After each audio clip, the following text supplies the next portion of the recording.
kids nowadays are so different from our generation. They are really bright, brilliant kids, very sharp, much more intelligent, I think, than what we were during our childhood. But they have a different way to communicate.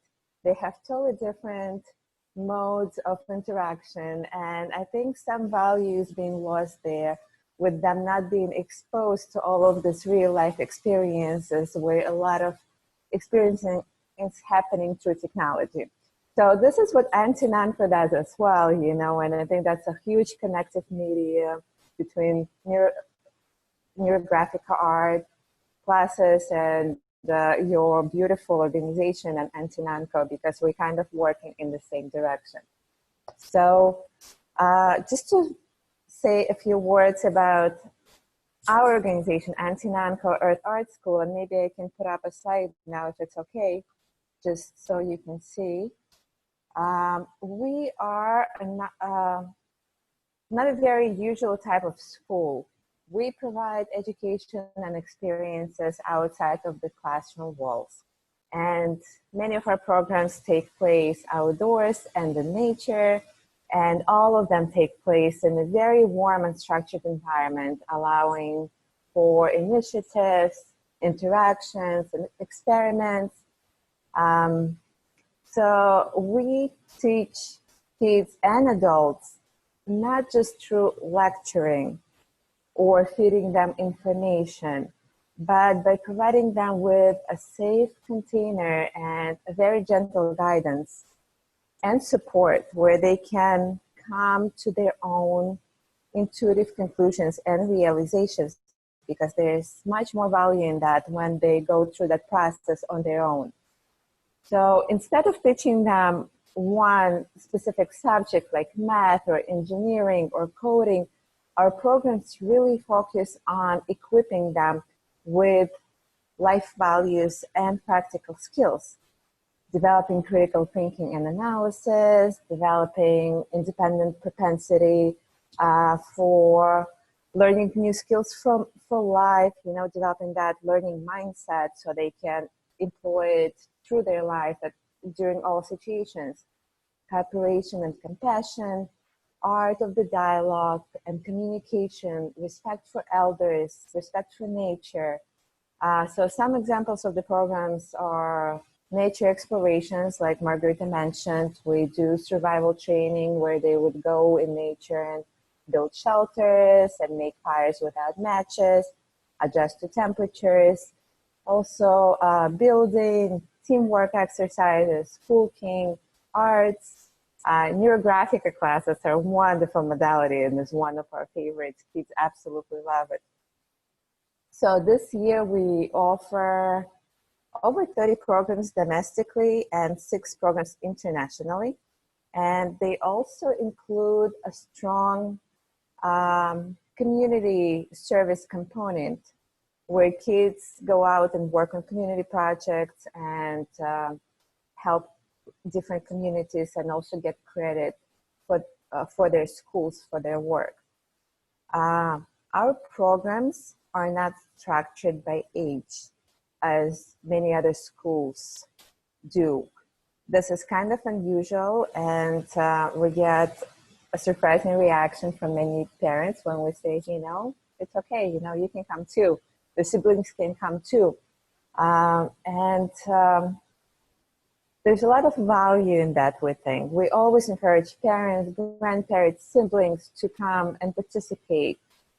And the philosophy behind that is twofold.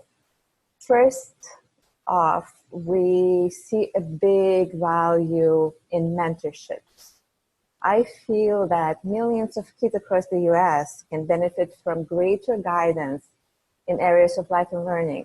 And our elders have such a lifetime's worth of experience, but often they lack outlets through which to share their wisdom with the kids. Because look at our culture, right? The communities are segregated, parents are so busy, kids are busy, all of the structured activities and tutorships. And we're the grandparents. They usually live in over 55 communities, separate, have their own lifestyle. So the opportunities for interactions are very minimal, and that's what we are trying to change a little bit. You know, even if we plant tiny seeds in people's perspective around that subject, we think that would already be very valuable. Like in indigenous cultures, the value of mentorship has always been widely recognized as indispensable part of youth development. So I think we can all benefit from their wisdom. And, you know, when grandparents come to our classes for kids, so much magic happens. It's really, it just like brings tears to the eyes because those interactions are really, really special. And the second part of this aspect is that having parents participating along with kids adds an incredible value to happy parenting. Because what is the parenting really about? It's really about connections, right? It's a very dynamic and interactive process, and it constantly morphs and shape shifts continuously as both parents and children grow into it. And sometimes children grow faster than adults. They are much more flexible than us. And sometimes we do, you know, it takes us a much more effort to adjust and adapt. I feel that's why many conflicts between parents and teenagers occur. You know, we love our kids when they're tiny and innocent and helpless, but then they grow up and they tell us, who are you? You know, we want to do things our own way. And we need to be flexible enough to adjust to that. It's not easy. So to establish and maintain strong connections with our kids, we really need to practice this adaptability and patience, of course, and flexibility and the skills of listening. And listening is so important. Like I'm a mom of two, and I often catch myself in situations where one of my kids would come over and start telling me some story or asking a question or sharing something that happened in school.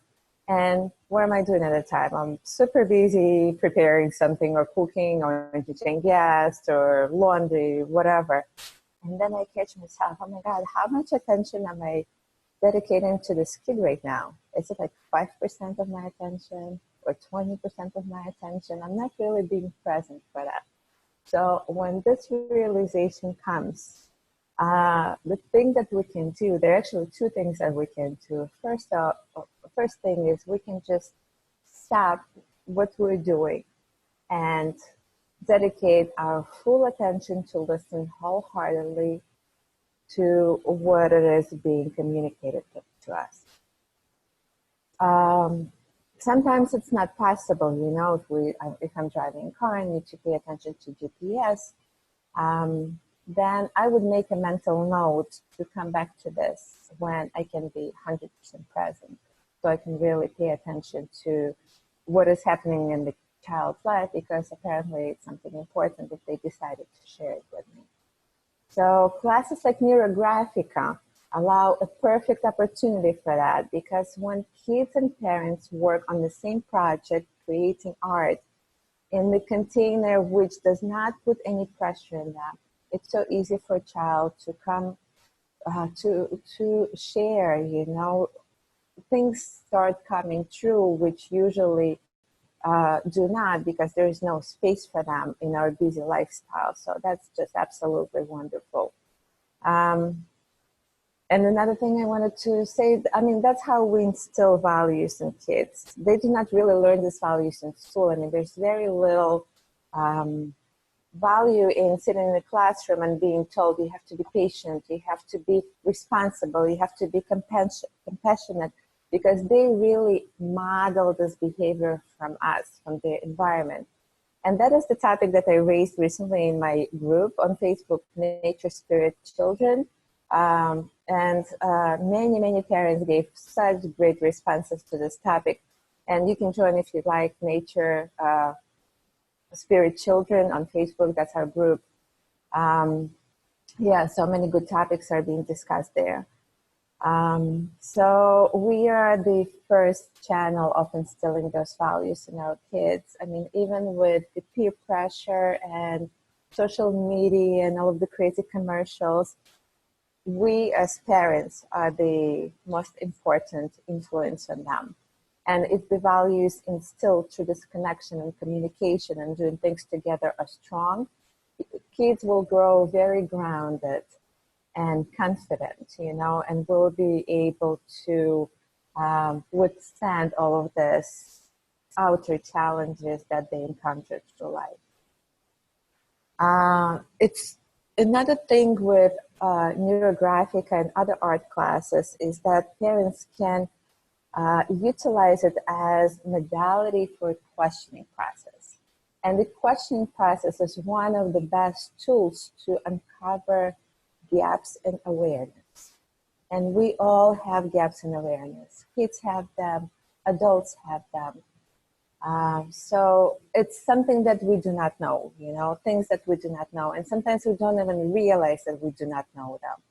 So when we're drawing together with our kids, we can ask questions. We can ask, what is it that you're drawing? Do you know what it will be? And also don't forget the self-expression is a learned skill. Sometimes kids do not know how to start a conversation. So that's another thing. I'm just, digressing. Always important to look for those nonverbal cues with kids, But during the art process, it's so easy to ask these questions and prompt this process of deep sharing. So when we ask that question, what is it you're drawing and what do you think you will be making today? They would not always know, because sometimes we start making something and we have no idea what the end result will be. So at that moment, when the child says no, you have hit the edge. You have hit the gap in awareness. And this is the most crucial moment that happens because the child at that moment accepts that he doesn't know something. And here, the right question determines everything. It's so easy at that moment to step in within your parenting authority and tell them, oh, I think this would be this, or encourage you to make this and give them all kinds of tips and suggestions. But that's not the value of the exercise. The value of the exercise is gently prompt the child to come to their own realization and to their own decision. So, and when that happens, that means that the child actually looked at his drawing much deeper than before. So next time when they begin to create something in any kind of a modality, not necessarily just in this modality, the depth of the imprint will remain with them. And that's how we build awareness in humans. So lots of great tools in this process. Thanks so much for having me.